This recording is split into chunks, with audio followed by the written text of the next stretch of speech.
할렐루야! 오늘도 예수님의 은혜가 여러분과 함께 하기를 간절히 바랍니다. 오늘 말씀은 요한복음 8장 1절에서 9절입니다.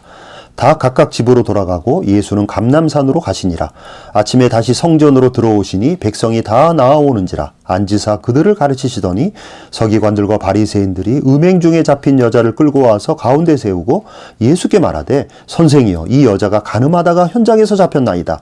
모세는 율법에 이러한 여자를 돌로 치라 명하였거니와 선생은 어떻게 말하겠나이까. 그들이 이렇게 말하면 고발할 조건을 얻고자 하여 예수를 시험함이로라. 예수께서 몸을 굽히사 손가락으로 땅에 쓰시니 그들이 묻기를 맞이 아니하는지라. 이에 일어나 이르시되 너희 중에 죄 없는 자가 먼저 돌로 치라 하시고 다시 몸을 굽혀 손가락으로 땅에 쓰시니 그들이 이 말씀을 듣고 양심의 가책을 느껴 어른으로 시작하여 젊은이까지 하나씩 하나씩 나가고 오직 예수와 그 가운데 섰는 여자만 남았더라. 오늘 말씀은 서기관들과 바리새인들이 음행 중에 잡힌 한 여자를 끌고 와서 많은 사람들 앞에 세워놓고 예수님의 의견을 묻는 내용입니다. 모세 율법에 의하면 음행하다가 잡힌 자는 돌로 쳐 죽이라고 나와 있는데 선생님은 어떻게 판결하겠느냐라고 묻습니다. 실제로 신명기 22장 22절에 보면 간음죄를 매우 엄중하고 큰 죄로 보고 즉석에서 돌로 쳐 죽이는 형벌을 규정하고 있습니다. 즉 구약의 율법은 간음죄를 매우 엄중한 죄악으로 보고 있는 것입니다. 그런데 6절에 보면 그들이 이렇게 말하면 고발할 조건을 얻고자 하여 예수를 시험함이로라. 그러니까 이들의 진짜 의도는 예수님께서 간음한 여자에 대해서 어떤 말이나 판결을 하게 되면 그것을 꼬투리 삼아서 당국자들에게 고발할 근거를 만들려고 예수님에게 접근하는 것입니다. 만약 예수님이 간음한 여자에 대해서 모세의 율법대로 이 여자를 처형해야 한다고 판결한다면 예수님은 지금까지 창기와 세리들을 가까이 지내며 이들이 더 하나님 나라에 가까운 자들이며 나는 이러한 죄인을 구원하러 왔다고 하는 모든 설교와 가르침이 뒤집혀지는 것입니다. 그렇다고 명백하게 간음죄로 현장에서 붙잡혀온 여자를 그냥 놓아주게 하라고 판결한다면 예수님은 진짜로 율법을 무시하고 율법을 무너뜨리는 자로 결론이 나게 됩니다. 지금까지 예수님은 안식일 율법을 파괴한다고 공격을 당해왔습니다. 그러나 안식일에 병자를 고치는 것이 과연 안식일 율법을 파괴하는 것인가에 대해서는 그렇게 호소력이 없었기 때문에 안식일 율법으로는 예수를 율법 파괴자라고 더 이상 공격을 할 수 없었습니다. 그러나 간음한 여자를 율법으로 판결하는 문제는 명확하고 다른 판결을 내릴 수 없는 문제입니다. 만약 예수님이 이 간음한 여자를 그냥 놓아주라고 판결을 한다면 예수님은 완벽하게 율법을 파괴하는 자가 되고 서기관들과 바리새인들과 모든 종교자들이 바라는 올무에 걸리게 되어서 이제부터는 종교 지도자들이 예수를 이단으로 정죄하고 예수는 율법을 파괴하는 반율법주의자라고 하는 오명을 제대로 쓰게 되는 것입니다. 바로 이러한 올무에 걸리게 하려고 서기관들과 바리새인들이 간음한 여자를 예수님에게 데리고 온 것입니다. 예수님은 이러한 이들의 의도를 잘 아셨습니다.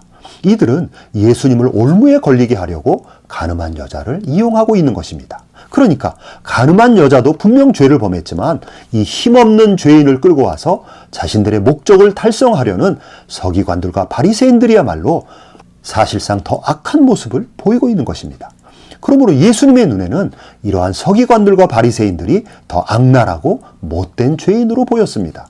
서기관과 바리새인들은 눈에 보이는 간음죄는 짓지 않을지 몰라도 이들은 하나님보다 명예를 더 사랑했고 이들은 하나님보다 재물을 더 사랑했고 이들은 결국 하나님보다 자신을 더 사랑하는, 그러므로 하나님 앞에서는 이들이야말로 진짜 영적인 간음죄를 매일매일 밥 먹듯이 짓고 있는 자들입니다.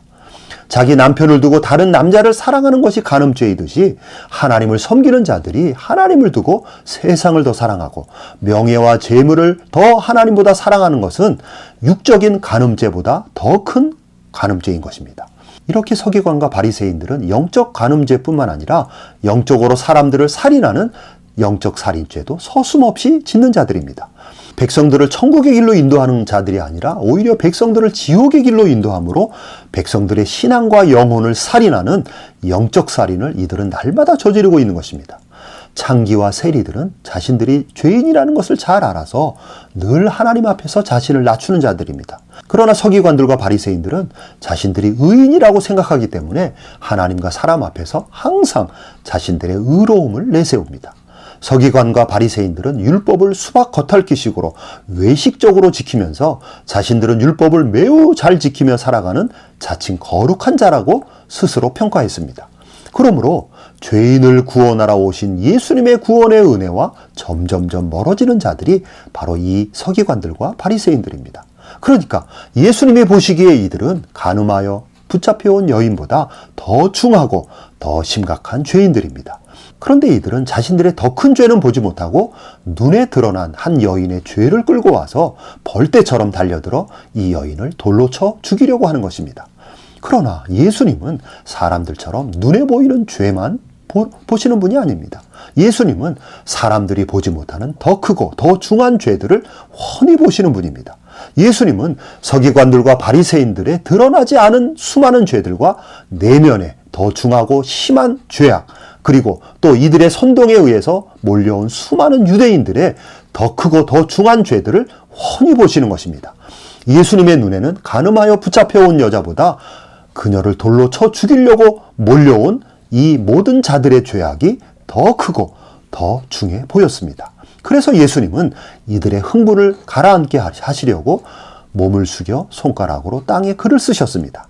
그러자 7절에 보면 거기 모여든 유대인들은 참지 못하고 묻기를 맞이 아니하는지라, 즉 예수님에게 빨리 대답하라고 다그치는 것입니다. 그러자 예수님께서 너희 중에 죄 없는 자가 먼저 돌로 치라 라고 말씀하십니다.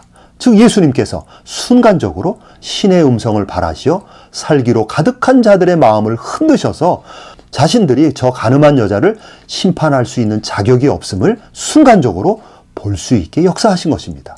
그러자 예수님의 신의 음성을 들은 사람들이 양심의 가책을 느껴 어른부터 젊은이까지 하나둘씩 사라지더니 나중에는 오직 예수님과 간음한 여자만 남게 되었습니다. 그러니까 예수님께서 신의 음성을 발하시면서 순간적으로 자신들의 타락한 죄성을 보게 만드신 것입니다.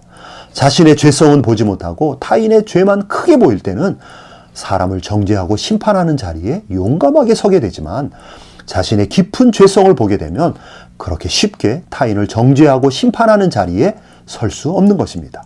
평소에 자신의 죄성을 깊이 깨닫고 사는 자는 쉽게 타인의 죄에 대해서 정죄하는 자리에 서지 않습니다.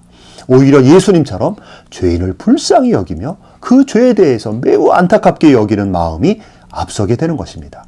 그래서 타인을 정죄하고 타인을 쉽게 판단하는 자가 아니라 죄인과 죄에 대해서 가슴 아파하며 함께 애통하는 자가 되는 것입니다. 예수님은 타락한 죄인들을 정죄하고 심판하려는 심판자로 이 세상에 오시지 않았습니다. 그 반대로 예수님은 타락하여 죄에 사로잡혀 사는 인간들을 불쌍히 여기는 마음으로 이 세상에 내려오셨습니다. 그래서 예수님은 죄는 미워하시지만 타락하여 죄성에서 헤어나오지 못하는 죄인은 불쌍히 여기시는 것입니다. 그것이 바로 예수님의 마음이시며 예수님의 영성이십니다. 우리 성도들 역시 이러한 예수님의 마음과 예수님의 영성을 본받아야 합니다.